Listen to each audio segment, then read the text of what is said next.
तो hello friends, मैं राहुल कुमार जो पोस्टल असिस्टेंट वर्क कर रहा हूँ। आज की इस वीडियो में हम लोग बात करेंगे महाराष्ट्र सर्कल के रिगार्डिंग जो क्यूरी है उसके बारे में भी बात करेंगे। साथ में बात करेंगे कि अभी बहुत सारे ऐसे सर्कल है जिनका डिवीजन एलोकेशन तो हो गया, लेकिन डीवी का जो है कॉल लेटर आया नहीं है, तो उनको कब आएगा और उनको क्या करना चाहिए अभी। तो फिलहाल पहले इन्हीं के बारे में बात करते हैं, उसके बाद महाराष्ट्र सर्कल के बारे में डिटेल में बात करेंगे।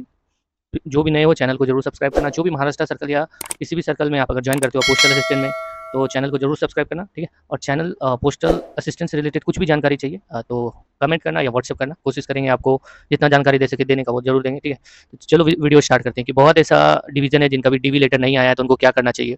तो सबसे पहले तो आपको अगर डिवीजन के बारे में अगर आपको पता चल गया कि आपको ये डिवीजन मिला है, बहुत दिन हो गया है, कुछ भी डीवी का कॉल लेटर नहीं आया, तो आप नेट से सर्च करके वहाँ के डिवीजन ऑफिस का कॉल नंबर सर्च करो, ठीक है।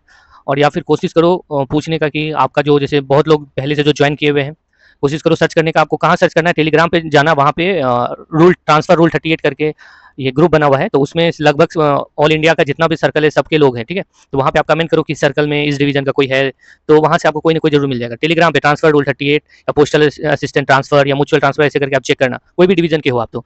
और या फिर आप नेट पे सर्च करो, वहाँ का मोबाइल नंबर मिलता है डिवीजन ऑफिस का, तो डिवीजन ऑफिस में कॉल करके पूछो कि कब तक आएगा। तो ये हो सकता है, लेकिन डिवीजन ऑफिस में शनिवार रविवार तो बंद रहता है, तो उस दिन कॉल मत करना। नॉर्मली 10 बजे से के बाद ही करना, तो देखो कॉल पिकअप करता है या नहीं करता है, ठीक है। इसलिए नॉर्मल ऐसे आराम से बैठे मत रहना, क्योंकि कभी कभी ऐसा होता है कि डिवीजन ऑफिस वाले मेल सेंड कर देते हैं, ठीक है, लेकिन आपके पास मेल आया नहीं रहता है, मेल डिलीवर नहीं होता। उनको तो ये बात पता चलता नहीं, मान लो 100 लोगों को डिलीवर किया या 20 लोगों को किया, तो 15 लोग को हुआ, 5 को नहीं हुआ, तो लोगों को लगता है कि अरे यार अब आ जाएगा अब आ जाएगा आ जाएगा, लेकिन डेट खत्म हो जाता है। तो इसलिए मेरा यही कहना है कि आप मतलब नॉर्मल ऐसे बैठे मत रहना, कुछ से कुछ सर्च करते रहना कि हाँ मेरे डिवीजन में और कोई है, या मेरे आसपास के डिवीजन में कोई ज्वाइन किया है क्या, वो सब भी देखते रहना, ठीक है। आपके आसपास के डिवीजन में भी कोई ज्वाइन किया है तो उनसे आप कॉन्टैक्ट करने की कोशिश करना। वो आपको, क्योंकि वो पता कर सकते हैं आपको कि हाँ उस डिवीजन में कोई ज्वाइन हुआ है या नहीं हुआ है, ठीक है। नहीं तो हो सकता है आपको लेट हो जाए या आपके पास मेल ना पहुंचे, ठीक है। और जाने से पहले कहीं भी आप कोई भी डिवीजन सर्कल ये सब जाने से पहले नेट पे जरूर सर्च करना, या यूट्यूब पे या कहीं भी वीडियो, या और भी कहीं भी आप जरूर सर्च करना कि जो जगह जाएंगे वहाँ पे रहने का, या फिर जैसे डीवी का कॉल लेटर आ गया है तो जो वहाँ से कॉल लेटर आया वहाँ मेल आईडी या उससे फ़ोन नंबर है, तो फ़ोन करके उनसे ही पूछ लो कि सर वहाँ तो आ रहे हैं लेकिन रहने का क्या होगा, कैसे एडजस्ट करेंगे। जो आपको अगर कोई पता है कुछ रहने वहने का तो बता दो, तो वो भी वहाँ पे बहुत हेल्प करेंगे आपको, ठीक है। इसलिए जाने से पहले ये सब आप कर सकते हैं। और क्या कर सकते हैं, जिनका कॉल लेटर आ गया है, जाने से पहले आप अपना जो डॉक्यूमेंट है वो एकदम प्रॉपर्ली अरेंज कर लो। देखो अभी बहुत सारे ग्रुप में है, जैसे आपको डीवी का कॉल लेटर आया होगा तो उसमें बहुत सारे डॉक्यूमेंट जो ग्रुप में बोला जा रहा है वो आपको नहीं मांगा जा रहा है, तो आपको ऐसा लग रहा है, बहुत ऐसे भाई हैं जो कि मैसेज किए हैं व्हाट्सएप पे अपना जो डॉक्यूमेंट वेरिफिकेशन का लेटर है, ये बहुत सारे ग्रुप में बोल रहा है डिक्लेरेशन फॉर्म, तो ये फॉर्म वो फॉर्म, लेकिन उनको वो सब नहीं बोला जा रहा है।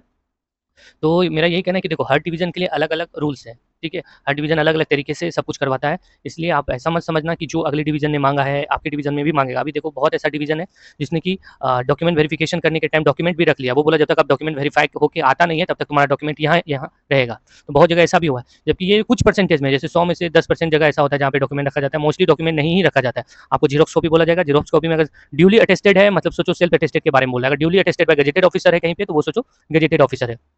ठीक है। जैसे कैरेक्टर सर्टिफिकेट का 2 फॉर्मेट लेके जाना है, तो उसमें सब पूछ रहे हैं कि क्या सर एक ही डॉक्टर से दोनों में साइन कराना है, या हर पेज हर फॉर्मेट में 2-2 गेजेटेड ऑफिसर का साइन चाहिए। देखो अलग-अलग आदमी से अलग-अलग आदमी जो गेजेटेड ऑफिसर है, हर फॉर्म पे कराना है। एक-एक साइन चाहिए गेजेटेड ऑफिसर का, चाहे वो सेम प्रोफेशन का हो सकता है, यानी कि मतलब डॉक्टर सेम हो सकता है, खाली नाम अलग हो सकता है।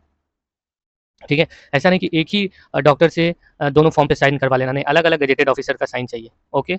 और फिर जैसे अटेस्टेशन फॉर्म में अभी भी बहुत लोगों को प्रॉब्लम है, एड्रेस के रिगार्डिंग प्रॉब्लम लगता है कि मैं यहाँ पे रह रहा हूँ, पहले वहाँ पे रह रहा हूँ, तो एड्रेस के रिगार्डिंग, देखो एड्रेस के रिगार्डिंग कोई भी प्रॉब्लम नहीं होगा, आप एकदम टेंशन मुक्त रहो। एड्रेस इसलिए मांगा जा रहा है कि आपका पुलिस वेरिफिकेशन सही से हो पाए, पुलिस आप पता लगा सके आपके बारे में कि आप सचमुच में वहाँ के निवासी हैं या नहीं है। वहाँ के निवासी मतलब वहाँ आप रह रहे हो या नहीं रह रहे हो, या फिर जैसे बहुत जगह ऐसा होता है ना कि दूसरे कंट्री से आके रहने लगते हैं, तो इसलिए एड्रेस वेरिफिकेशन के लिए पुलिस को इसलिए भी भेजा जाता है, ठीक है।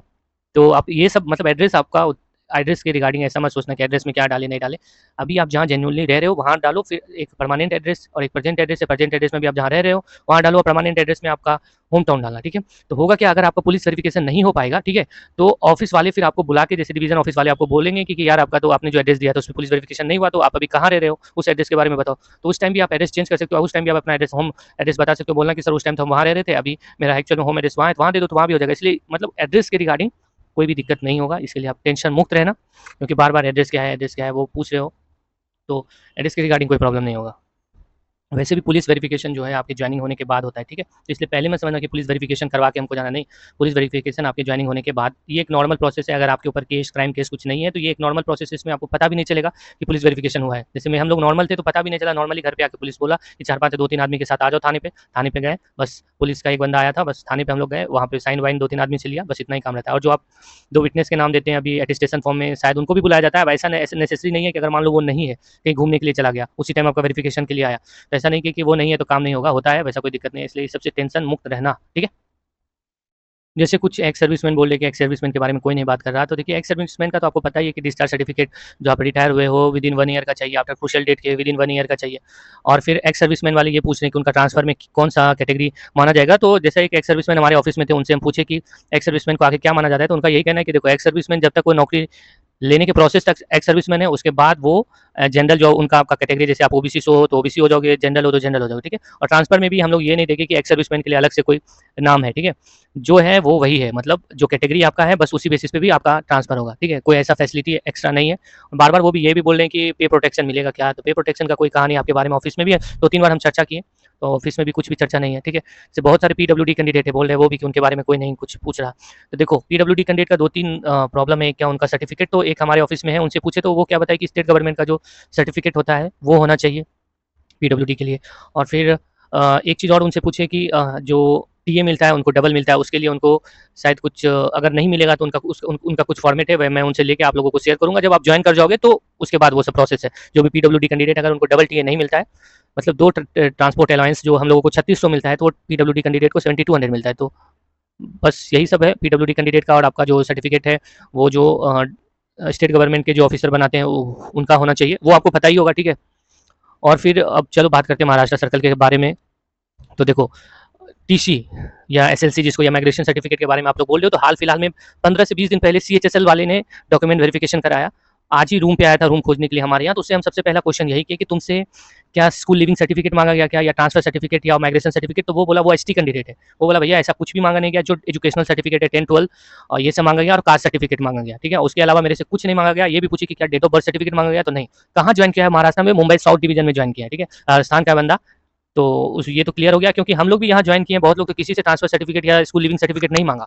और ये हर बात हम देखते हैं, एक ही जो ग्रुप है टेलीग्राम पे, वो हर बात हमेशा फालतू कुछ ना कुछ हल्ला करता है। अब कहीं पे मांग रहा होगा तो उसके बारे में मेरे को नहीं पता। देखो मांगने का हम क्या बता रहे हैं कि जो भी मांग रहा है वो हर डिवीजन का अपना अलग अलग प्रोसेस है, और ट्रांसफर सर्टिफिकेट या एसएलसी के लिए कोई इशू नहीं होगा, ये आप एकदम टेंशन मुक्त रहना, ठीक है? क्योंकि सबको पता है कि ये ग्रेजुएशन लेवल का है, 12th के बाद मिलता है, वो 12 पास आउट वाले ग्रेजुएशन में यूज़ कर लेते हैं।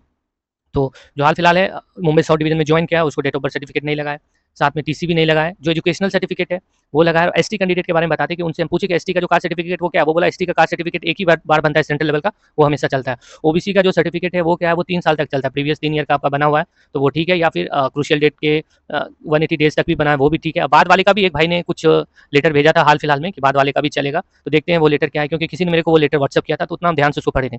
और एससी कैंडिडेट का सेम है जैसे एसटी का है, तो टेंशन मत लेना। और हाँ, महाराष्ट्र सर्कल में बहुत लोग ऐसे बोल रहे हैं कि मुंबई साउथ डिवीजन में है तो रूम रेंट कहाँ पे लेंगे जो नॉर्मल है। तो देखो मुंबई अभी अगर हमारे यहाँ रूम खाली रहेगा तो 17,000 में रूम मिल रहा है 1 BHK, ठीक है? और फिर अगर मुंबई ईस्ट में, जिसका हुआ मुंबई ईस्ट के अंदर दादर आता है, अगर दादर पोस्ट ऑफिस मिलता है तो दादर में ही रूम लोगे तो 15 से 16,000 रुपया में रूम मिलता है वहाँ। मेरे ऑफिस की एक लड़की रहती है, ठीक है? उसके बाद जिसको नवी मुंबई मिला है उधर भी लो रेंज में है, ठीक है? और बहुत लोगों का ऐसा पूछना है कि भैया जो मुंबई जैसे जिसमें लगा ना Mumbai city, Mumbai east, Mumbai west, वो सब एक्स सिटी है। थाने में एक्स सिटी भी है और जेड सिटी भी है। थाने के अंदर ही कल्याण आता है, अगर कल्याण शायद वाई सिटी या किस में आता है, लेकिन हाँ था वो कल्याण में। अगर आप रहते हो तो आपको रूम 6,000 रुपया में, 6,500 में 1 BHK मिल जाएगा। साइज़ भी बहुत अच्छा रहता है, 2 से 3 लोग भी बहुत आराम से रह लोगे, ठीक है? या 2 लोग या सिंगल रहने का मैंने तो सिंगल भी रह सकते हो, या उससे थोड़ा और दूर जाओगे, मतलब थाने तक आने में कल्याण से कितना 20 से 25 मिनट, 15 से 20 मिनट लगता है, तो उतना रेंज तो ट्रैवल करना ही चाहिए, कोई दिक्कत नहीं है। तो ये थाने का हो गया। फिर नवी मुंबई में भी बहुत जगह रूम सस्ता ही है। और ये Mumbai east west north south जो है, तो उसमें है क्या कि आप जब वहाँ रहोगे, आपको कौन सा पोस्ट ऑफिस मिलेगा, उसके बाद डिसाइड किया जाएगा कि हाँ आपको कहाँ पे रूम लेना चाहिए या नहीं लेना चाहिए, ठीक है? वैसे आपको आने के मतलब जैसे डिवीज़न के लिए कॉल लेटर आएगा, तो आप कोशिश करना कि जहाँ से आपको कॉल लेटर आएगा, अगर उसमें फ़ोन नंबर है तो आप उनसे बात कर लेना कि हाँ, कि वहाँ पे जो हम लोग रहेंगे तो रहने का क्या कोई व्यवस्था, मतलब कुछ दिन रहेंगे तो कुछ व्यवस्था हो सकता है क्या, या क्या हो सकता है, कुछ इन्फॉर्मेशन लेने का कोशिश करना, तो वो ज़रूर सब हेल्प करेंगे। इसलिए इतना टेंशन मत लेना कि हाँ जाएँगे तो कहाँ रहेंगे, मुंबई जैसा सिटी है, कौन क्या करेगा, नहीं करेगा। तो देखो ऐसा कुछ भी नहीं है, सब एडजस्ट हो जाता है, कहीं भी आप जाओ सब जगह एडजस्ट हो जाएगा, ठीक है। तो आप उतना टेंशन मत लेना कि हम मुंबई आ रहे हैं तो कौन मिलेगा नहीं मिलेगा, एडजस्ट तो होगा, आपसे पहले भी बहुत लोग रह रहे हैं। जैसे ही आप देखो, जैसे डॉक्यूमेंट वेरिफिकेशन कराने के लिए इंटर करोगे आप अपना डिवीजन, तो हेड ऑफिस में ही आपके जान पहचान के बहुत सारे लोग मिल ही जाएंगे, इसलिए उतना टेंशन नहीं लेना है। रही बात पीजी के बारे में, आप लोग बहुत लोग पूछते हो भाई हम पीजी मिलेगा कि नहीं मिलेगा, तो देखो यहाँ पे है क्या कि पीजी जो आप हम लोग दिल्ली में देखे हैं मोस्टली कि आपको एक रूम मिल जाएगा, उसमें या तो सिंगल पर्सन के लिए रूम रहता है या 2 पर्सन के लिए रूम रहता है, तो वैसा यहाँ पीजी मतलब पीजी टॉलरेबल नहीं है। हाँ, कुछ 1 महीना, डेढ़ महीना, 2 महीना रहने के लिए है तो वो रह सकते हो। लेकिन आप सोचोगे कि लंबे टाइम के लिए रहें तो पीजी में उतना यहाँ, क्योंकि पीजी में खाना मिलता नहीं है, फिर आपको रूम से बाहर जाके खाना पड़ेगा। खाना भी बाहर अगर खाते हो तो आपको पता है कितना महँगा, बहुत ज़्यादा महँगा रहता है। अपने इधर का रहे तो अलग बात है, लेकिन महँगा रहता है। उसके बाद फिर पीजी भी ऐसा नहीं है कि पीजी में एडजस्ट हो रहा, क्योंकि डॉर्मेट्री टाइप का है, मतलब एक बड़ा सा हॉल है, एसी लगा हुआ रहेगा और वैसा ही है। और लड़कियों के लिए तो अभी पता नहीं, डॉर्मेट्री वाले में तो लड़की रह नहीं सकती है, उसके लिए तो कुछ तो सेपरेट ही चाहिए। तो देखते हैं जैसे जैसे पता चलेगा गर्ल्स कैंडिडेट के लिए, तो अभी पूछ रहे हैं ऑफिस में कुछ लोग रह रही है तो कैसे कैसे क्या रह रही है, और वो सब पूछ पूछ के आप लोग को धीरे धीरे सारा इन्फॉर्मेशन देते रहेंगे। और फिर और भी आपको जैसे अगर आपको लगता है कि जो आप बहुत लोग ऐसा बार-बार उनको क्यूरियसिटी बढ़ रहा होगा कि क्या होगा जो अभी डिवीज़न मिला है महाराष्ट्र सर्कल में, वो चेंजेस हो जाएगा क्या? तो वो हम मंगलवार से बुधवार तक आपको कंफर्म कर देंगे, ठीक है? क्योंकि ये बात होने के बाद शनिवार ही आ गया, रविवार आ गया तो उतना पता नहीं चला। हम सोमवार या मंगलवार, बुधवार तक हम आपको क्लियर कर देंगे। वैसे देखो ऐसे जो ये हेड हैं उनसे कुछ लोगों से बात की तो बोला कि थोड़ा मुश्किल ही है चेंजेस होना, क्योंकि सीपीटी जो सॉफ्टवेयर काम करती है तो उस बेसिस पे यहाँ पे कोई आदमी का काम नहीं है कि वो उसने आदमी ने कुछ किया। क्योंकि अगर मैनुअल होता तो कुछ लोग बोल भी सकते थे कि हाँ जानबूझ के कुछ लोगों को यहाँ रखा गया, कुछ लोगों को वहाँ रखा गया। तो सॉफ्टवेयर क्या है, तो सॉफ्टवेयर में जैसा फिट किया गया होगा उस बेसिस पे वो आप देखो। लेकिन वो बोले कि हाँ गलती हो भी सकता है सॉफ्टवेयर से। तो फिर हमको लगा कि सोमवार मंगल बुधवार तक आपको सब कुछ पता चल जाएगा। वैसे होप करो कि जो भी हो अच्छा हो, ठीक है। आपके रिगार्डिंग अगर कुछ लोगों को बहुत अच्छा जगह मिला है तो वो तो उनके से अगर छीना जाएगा तो उनको बुरा लगेगा ही, लेकिन होप करो जो भी हो अच्छा हो। लेकिन मेरे हिसाब से यही है कि जो कुछ कर रहा है वो ज़्यादा लेट ना करवाए, क्योंकि अगर आप लेट होएंगे तो आपको बहुत लेट होना पड़ जाएगा, क्योंकि ट्रांसफर में लेट हो जाएंगे और भी बहुत कुछ है, लेट हो सकते हैं, ठीक है। क्योंकि देखो दिल्ली उल्ली जाने में भी ज़्यादा वेटिंग नहीं है, अगर लेट हो गए तो बहुत लेट हो जाओगे। वैसे सेम राजस्थान जाने में ज़्यादा वेटिंग नहीं है, क्योंकि लेट हो गए तो बहुत लेट हो जाओगे। तो चलो जो भी है अच्छा होप करना, और नेक्स्ट वीडियो में भी कुछ ना कुछ आपको बताने के लिए ही लाएंगे और आपको इन्फॉर्मेशन देते रहेंगे महाराष्ट्र सर्कल से रिगार्डिंग, या और भी कुछ इन्फॉर्मेशन पता चलता जाएगा तो आपको जरूर बताते जाएंगे। और आपको धीरे धीरे वीडियो आपको रेगुलर लाते रहेंगे, बताते रहेंगे कि पोस्ट ऑफिस में कैसे काम करना है, क्या करना है, कहाँ पे बचना है, कहाँ पे आपको प्रॉब्लम क्रिएट हो सकता है, काउंटर पे बैठेंगे तो आपको कैश का कहाँ पे प्रॉब्लम हो सकता है। और बाहर अभी जाएंगे, जैसे कि अभी एक बंदा कर्नाटक या कहाँ पे ज्वाइन किया है तो बार बार उसको परेशान किया जा रहा है, तो वो बात करते करते मेरे से पूछता है भैया ऐसे ऐसे बोला था, ऐसा होता है क्या, क्या होता है नहीं होता है। तो वैसे ही आपको भी सजेस्ट करते रहेंगे, आपको कहीं जाएंगे तो क्या क्या रहना चाहिए, क्या क्या करना चाहिए, ठीक है। चलो मिलेंगे नेक्स्ट वीडियो में। जो भी नए हो चैनल को जरूर सब्सक्राइब करना, और वीडियो थोड़ा लॉन्ग हो जाता है लेकिन आप इसको फास्ट करके देख सकते हो, क्योंकि मेरे को ऐसा लगता है कि शॉर्ट में क्या बोल के निकले। और क्योंकि देखो जाने से पहले आपको हर जानकारी होना बहुत जरूरी है, ठीक है। अगर जानकारी नहीं रहेगा तो आप एक बार जाके देखो दूसरी जगह, आपको समझ में आ जाएगा कि कितना प्रॉब्लम क्रिएट होता है। जब हम स्टार्टिंग में आए थे तो मेरे साथ कितना प्रॉब्लम हुआ था, वो तो हम लोग ऑफिस में बनाते बनाते बनाते, अब जो बंदा लोग आता है अभी भी जो आया उनसे एक बार आप पूछना, अगर हम लोग नहीं रहते तो उनको कितना प्रॉब्लम क्रिएट होता, ठीक है। चलो इसलिए आप लोगों के साथ सारा कुछ शेयर कर रहे हैं ताकि आप लोग अच्छे से कहीं भी जाए एकदम तैयार होकर जाए, किसी से कुछ पूछने की जरूरत ही नहीं। तो आपको ऑफिस में इवन छुट्टी कैसे लेना वो भी बताएगा नहीं, समझे, क्योंकि आप लोग दूसरी जगह जा रहे हैं। और एक बात, जहाँ भी रहना मिल के रहना, उसमें ज़्यादा बेटर रहेगा। और अभी भी ग्रुप में देखते हैं कोई आपस में गाली देना ये वो करना स्टार्ट हो जाता है, तो वैसे मत करना। जहाँ भी रहना मिल के रहना, मिल के रहने में ही फ़ायदा है, ठीक है। क्योंकि हम लोग घर से बाहर आए हैं रहने के लिए, अगर ऐसे फालतू तरीके से रहेंगे तो कोई दिक्कत कुछ फ़ायदा नहीं है। और ऑफिस में जब भी रहना तो एक रह के रहना, ऐसा कुछ नहीं घमंड में कि हाँ को हम ये है, हम ये चैनल चलाते हैं, हम वो चैनल। कुछ चैनल वालों को देख रहे हैं कि थोड़ा ज़्यादा घमंड है, वो तो आपको पता ही चल रहा होगा। कुछ लोग तो ऐसा है खुद जीपीओ चाहता था, दूसरे लोगों को बोलता था जीपीओ बेकार है बेकार है। तो चलो वो सब बाद में बात करेंगे, मिलते हैं नेक्स्ट वीडियो में। चलो बाय, थैंक यू और गुड नाइट।